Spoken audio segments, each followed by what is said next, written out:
وقتی شوهر با مأمور وارد خانه شد و خیانت همسرش رو با مرد غریبه دید، همه چیز برای همیشه تغییر کرد. به کانال سایه های خیانت خوش اومدید. ما در اینجا سرگذشت واقعی افراد رو روایت می کنیم. افرادی که مدتها نتونستند اونها رو به زبون بیارند و این کانال به اونها امکان رو میده که تجربیات تلخ زندگی خودشون رو با شما در میون بذارند و ممنون از شما که با شنیدن سرگذشتشون ما رو همراهی میکنید. فریدون هستم. 2 برادر بودیم. پدر و مادرمون به همون خیلی علاقه‌مند بودند. من برادر بزرگتر بودم. بعد از اینکه دانشگاه هم رو به پایان رسوندم، هر جا گشتم نتونستم مرتبط با تحصیلم کاری برای خودم پیدا کنم. یا پارتی میخواستند که من نداشتم یا سابقه کار که بازم نداشتم. چون خلاصه باید از یه جای شروع میکردم که برام سابقه حساب میشد. به ناچار پیش یکی از کاسب‌های بازار شروع کردم به کار کردن. فروشگاهی که توش کار میکردم پوشاک بود. نمیخواستم بیکار و بیار برای خودم دور بزنم. چون تا اتمام دانشگاهم پدرم خرجم رو کشیده بود و دیگه نمیخواستم دوباره سربار پدرم و خانوادم باشم. یه مدت از کار کردنم تو فروشگاه گذشته بود. دیگه به همه چیز در کارم مسلط شده بودم. کارفرمام خیلی ازم راضی بود و میگفت تا الان نماینده‌ای به با ادبی و خوشتیپی تو نداشتم. ازم میخواست که هر روز یه دست از لباسها رو از داخل فروشگاه بردارم و بپوشم تا اینجوری تبلیغ همون لباسش برای مشتری هم میشد و مدام میگفت اگر مشتری همین کار رو تو تن تو ببینه بهتر خرید میکنه. خودم هم از این کار خوشم میومد چون هر روز میتونستم یه تیپ داخل فروشگاهمون بزنم. همینجوری روزا میگذشت تا اینکه یه روز که مشغول کار کردم بودم 2 دختر وارد فروشگاهمون شدند. یکی از اون دخترها از لباسی که تن من بود خوشش اومد. بهم گفت همینو که خودتون پوشیدین رو اگر دارید میخوام. بدون اینکه در مورد تخفیفش بخواد حرفی بزنه لباس رو خرید و از فروشگاهمون بیرون رفتند. دختر دومی که همراهش بود نگاهش مدام به من بود. هر بار که نگاهم بهش میافتاد میدیدم خیره به من مونده. به روی خودم نیاوردم. به هر حال مشتری بودند. خواستم که از فروشگاه هم راضی بیرون برند. 2 هفته گذشت. یه روز که حالم خوب نبود زودتر از کارفرمام اجازه گرفتم و به خونه برگشتم. وقتی که رسیدم دیدم مادرم مهمان داره. یکی از دوستای قدیمیش اومده بود پیشش. سالها بود که از محلمون رفته بودند. وقتی که وارد شدم احوال پرسی کردم و با دیدن کسی که همراه دوست مادرم بود تعجب کردم. دوست مادرم با دخترش اومده بود. این دختر همون دختری بود که 2 هفته پیش با دوستش برای خرید به فروشگاه ما اومده بودند. اونم با دیدن من تعجب کرده بود. وقتی که سالها پیش از محل ما رفته بودند دختر بچه بود. بعد از گذر زمان اصلا نشناختمش. مادرشم وقتی منو دید از دیدنم کلی ذوق کرد که همون پسر بچه نوجوان الان تبدیل به یه مرد بالغ شده. خلاصه بعد از احوال پرسی عذرخواهی کردم و به سمت اتاقم رفتم. اونقدر که خسته بودم و حالم هم خوب نبود بدون اینکه چیزی بخورم خوابم برد. صبح روز بعد که از خواب پا شدم تا به محل کارم برم سر میز صبحانه مادرم گفت دوستم خیلی ازت تعریف کرد. میگفت پسرت چقدر بزرگ شده، آقا شده. بعد مادرم شروع کرد به ناز کردن من که آره خب پسر منه، بله که آقاست. همه مجذوبش میشن. از تعریف‌های مادرم به خودم خوشم اومده بود و همیشه من و برادرم رو با همین حرف‌هاش ناز میداد. لبخندی زدم و سرش رو بوسیدم و سمت محل کارم حرکت کردم. دیگه بعد از اون هر وقت می اومدم خونه مامانم می گفت دوستش زنگ زده و ازم خیلی خوشش اومده و همش میگه که کاش یه داماد مثل فریدون داشته باشم. به مامانم گفتم مادر من چرا تورش رو برای من پهن کرده؟ مادرم میخندید و میگفت هر که از پسرای منو ببینه آرزو میکنه که دامادشون بشه. اولش فکر کردیم همه چی شوخیه، تا اینکه قضیه واقعا جدی شد و مادرم راضی شد که دختر دوستش رو عروسش کنه. با هر ترفندی که شد منو راضی به ازدواج کردند. منم به خاطر اینکه مادرم از این ازدواج خوشحال هستش به ناچار قبول کردم. بعد از مراسم خواستگاری که در اصل اونا از من خواستگاری کرده بودند، یه عقد ساده خودمونی گرفتیم.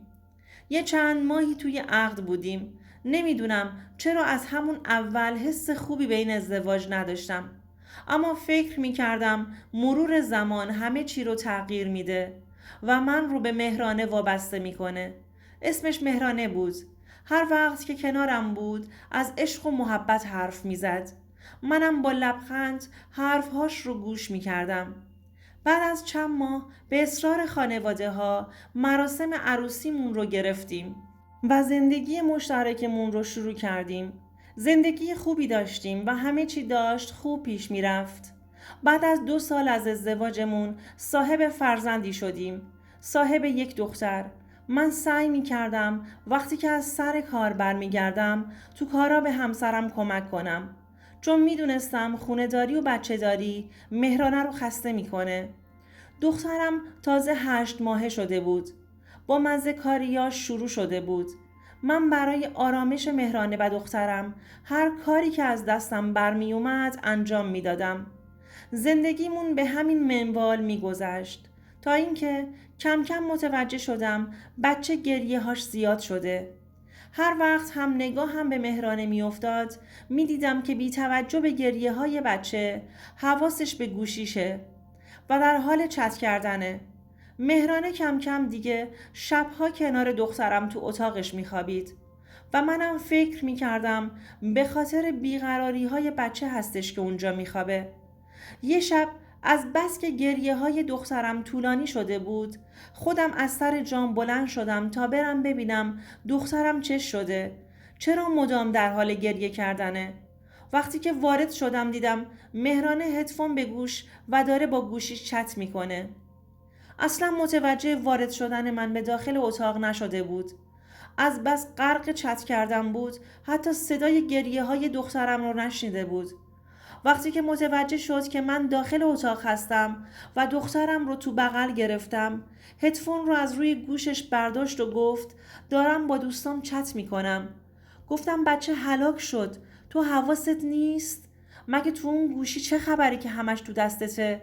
گفت خوابیده بود. من تو این فاصله از فرصت استفاده کردم و برای خودم یه آهنگ گوش کردم. چه میدونستم به این سرعت بیدار میشه؟ اونقدر از دستش عصبانی بودم که خواستم گوشیش رو از دستش بگیرم و بندازم بشکونم. ولی محکم گوشیش رو تو دستش گرفت و تا اومد بچه رو از بغلم بگیره هلش دادم عقب. دخترم رو با خودم به اتاق خوابم بردم. بچه تو بغلم آروم گرفته بود. دخترم رو تو بغلم و کنارم خوابوندم و تا صبح با مهرانه حرف نزدم. دیگه از فردایش به مهرانه مشکوک شده بودم. حواسم به تمام کاراش بود و فقط موقعی که سر کار بودم نمیتونستم زیر نظر داشته باشمش. تا اینکه یه روز همسایه هامون با من تماس گرفتند و گفتند که امروز زودتر خودمو برسونم.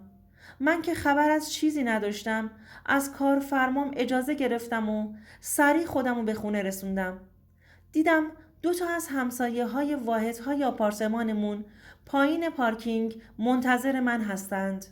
تا رسیدم و اونا رو دیدم تعجب کردم. تا اون زمان که در آپارتمان ساکن بودیم یه همچین مسئله‌ای برای من پیش نیومده بود. بنده های خدا تا منو دیدند بعد از احوال پرسی این پا اون پا می کردند که چطور مسئله رو به من بگند. تا اینکه همسایمون بهم گفت که از گفتن چیزی که قراره بهم بگه شرمنده است. ولی دیگه طاقتشون تموم شده. باید منو در جریان اتفاقات قرار بدند. گفت چند ماهی میشه که تو خونمون رفت و آمد زیادی صورت میگیره که اکثرا هم آقا هستند و چون برام احترام زیادی قائل بودند تا الان بروم نیاوردند. با شنیدن این حرف انگار روی سرم آب جوش ریخته بودند. شوکه شده بودم. انتظار چنین چیزی رو از دهن همسایه ها نداشتم. دلم میخواست زمین دهم باز کنه و منو ببلعه. بهم گفتند همین الان هم کسی داخل خونه هستش، ولی خودت بالا نرو و حتما با مأمور هماهنگ کن تا بتونی حرفت رو در محضر قانون ثابت کنی. وقتی که اینا رو بهم گفتند خیلی خودم رو نگه داشتم که نرم داخل و بلایی سرشون نیارم. فقط دلم پیش دخترم بود که چطور مهرانه با داشتن دخترمون داشت بهم خیانت میکرد. با یکی از دوستام که مأمور بود هماهنگ کردم و اونم با 2 از مأمورا خودشو رسوند. وقتی که از پله ها داشتم بالا میرفتم دعا میکردم حرفشون اشتباه باشه و تهمتی بیشتر نباشه.